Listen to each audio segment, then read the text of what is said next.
Quando tu hai fiducia di una persona, diventi come una famiglia, ma te ne accorgi che è bugia, non è una famiglia. Questi fanno i loro interessi e ti tradiscono. Ti dicono una cosa che sono a zero rischio e invece non sono a zero rischio. Perché zero rischio significa che non li perdi. Lei cosa fa nella vita? Sono imprese di pulizia.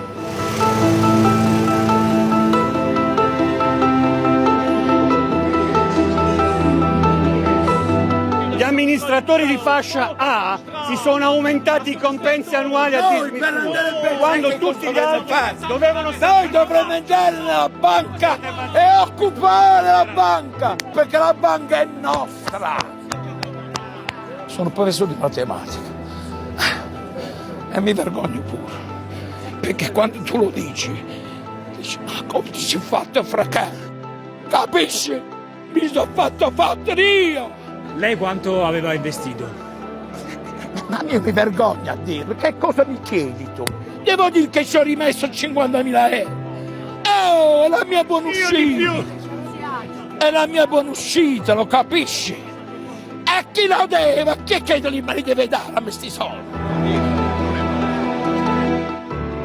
Sono 70.000, quanti gli abitanti di una città come l'Aquila, gli azionisti della Popolare di Bari, pensionati, molti ex dipendenti pubblici, qualche libero professionista. Si moltiplicano le assemblee di associazioni per la loro tutela, come avvocati dei consumatori e vittime del salvabanche. L'istituto ha sfiorato il crack. Il buco da coprire è di almeno 1 miliardo e 400 milioni di euro. Nel 2009, quindi parliamo di 10 anni fa, le azioni costavano 9,50 euro. Ora le azioni valgono 2,50 euro, 2,70 euro, valgono teoricamente. Ultimamente le ho messe in vendita e non riuscivo a vendere, me le hanno bloccate. Una banca è gestita molto male, dunque con crediti dati con criteri evidentemente sbagliati, moltissime perdite su questi crediti, su questi prestiti che sono stati fatti. I manager della Popolare di Bari hanno dimostrato di non avere scrupoli nel trasferire le perdite alla loro clientela vendendo azioni a prezzi gonfiati e qualcosa nel sistema della regolamentazione in Italia non ha funzionato. Già nel 2010 le ispezioni di Bankitalia davano una valutazione parzialmente sfavorevole. 4 anni dopo, la Popolare di Bari è autorizzata ad acquisire un istituto in fallimento, Banca Tercas, Cassa di risparmio di Teramo. 330 milioni di sostegno promessi dal fondo interbancario vengono considerati aiuto di Stato dalla Commissione europea, che li blocca. Per salvarsi, la banca si rivolge ai suoi clienti. Chi sta sopra di voi vi diceva vendete questi prodotti, cioè spingeva perché lo faceste?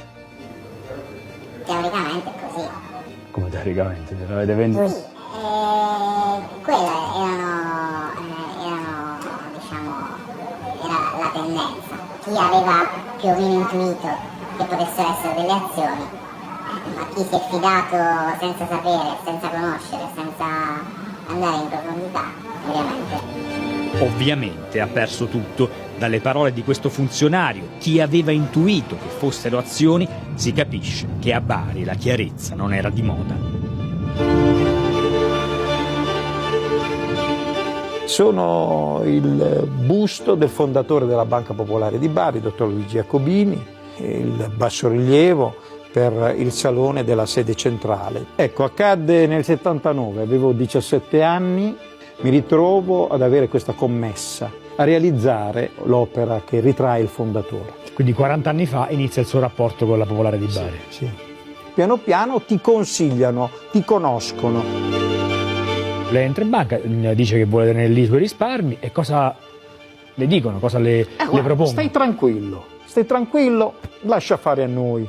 La banca non può fallire, non sono operazioni rischiose. Di quanto disponeva? 97.500 euro. Come ci è arrivato? Dopo 40 anni di lavoro, rinunciando, lavorando tutte le estati.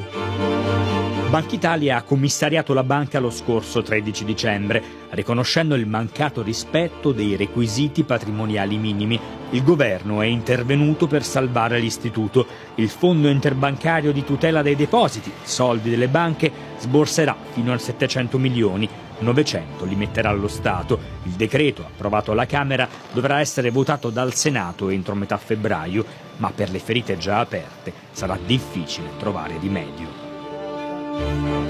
Io ho una ragazza di 18 anni che in questo momento vive con sua mamma, poi ho un ragazzo di 28 anni che vive credo in Lazio.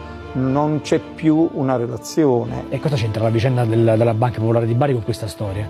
I ragazzi si sentono traditi dai propri genitori, si entra in una fase di conflittualità. Questo figlio si aspettava che lei l'aiutasse con questi risparmi, insomma.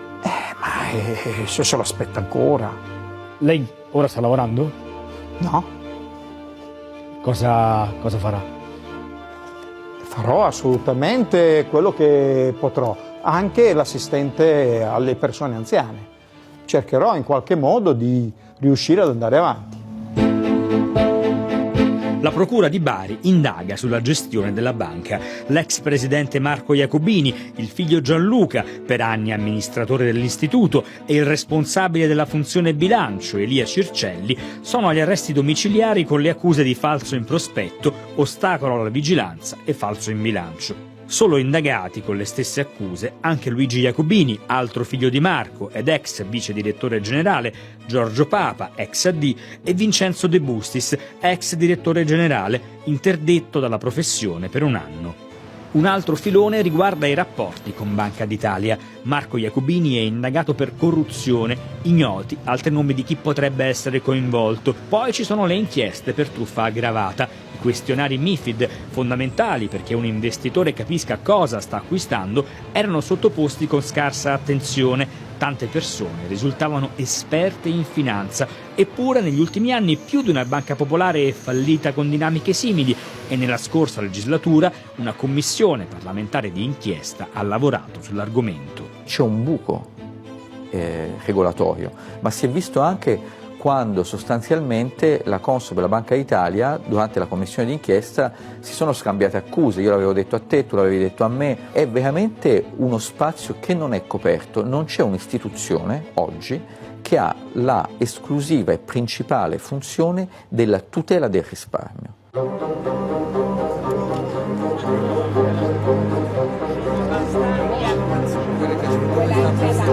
La banca doveva avere delle persone, in quanto io ho la quinta elementare, io non capivo niente di queste azioni, cioè delle persone che devono avere un profilo di a chi vengono date queste cose. Questo è un prospetto in cui si dice che lei esercita questo diritto di prelazione, cioè che è disposto a comprare le azioni che la banca collocava sul mercato, quelle non vendute andavano a lei. Ma lei era d'accordo? Lei ha ammesso questa spunta? No, assolutamente no. E non mi è stato spiegato nulla di che cos'era, perché l'avvocato mi ha spiegato che cos'era questa di prelazione. Sono sulle 30.000 euro, ci penso sempre a pensare la Banca Popolare come ci ha truffati, sempre a pensare. E questi soldi un giorno li avremo indietro. Lo Stato una mano ce la darà. Non possiamo immaginare che decine di migliaia di persone si debbano rivolgere ai tribunali. Noi riteniamo che si debbano limitare al massimo queste ipotesi e arrivare a delle formule di verifica del diritto su base stragiudiziale. Voi auspicate una soluzione simile a quella delle banche venete, cioè la creazione di un fondo per gli indennizi? La soluzione del FIR può essere una soluzione percorribile.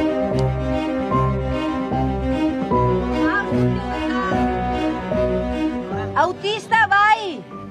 Stiamo andando a Bassano ad un incontro pubblico organizzato dall'associazione Noi che credevamo nella Banca Popolare di Vicenza e in Veneto Banca.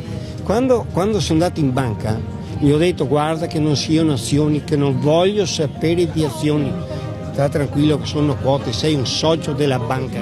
Quanti soldi devi avere? 600.000 euro.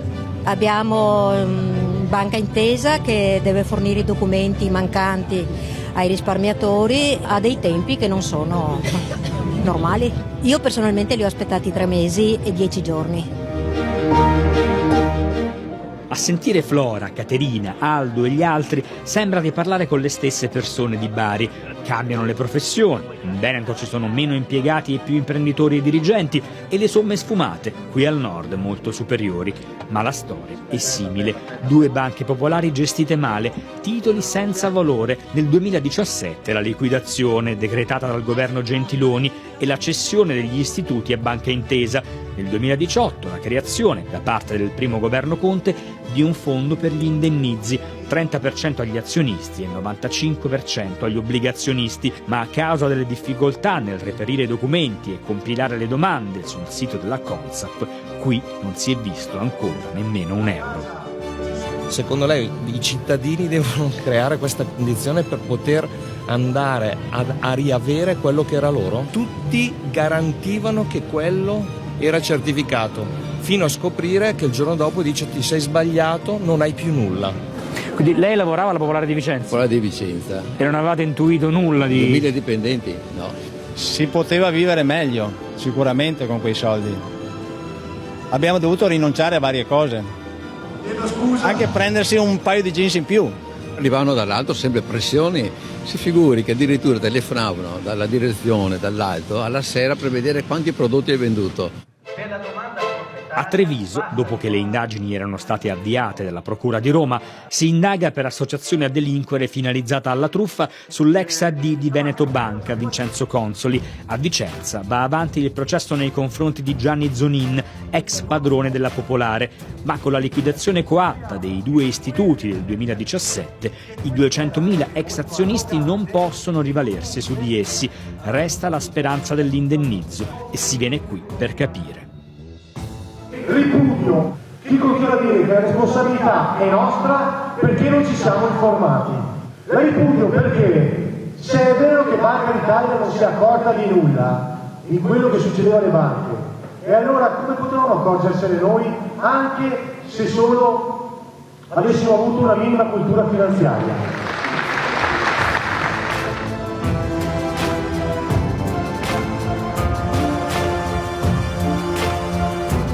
Le croci è il simbolo di quello che ha subito il Veneto, sono spariti 130 persone che si sono tolte la vita, si sono suicidati per quello che hanno subito. Negli ultimi anni l'economia ha iniziato a riprendersi, ma nel periodo nero della crisi, tra 2007 e 2013, il Veneto ha perso 10.000 imprese artigiane e il 9% del PIL. Il crollo delle banche si è abbattuto su un contesto già delicato. Lo Stato doveva intervenire, cioè l'articolo 47 della Costituzione dice che il risparmio è garantito in ogni sua forma, questa forma noi non l'abbiamo vista, ci hanno abbandonato a noi stessi.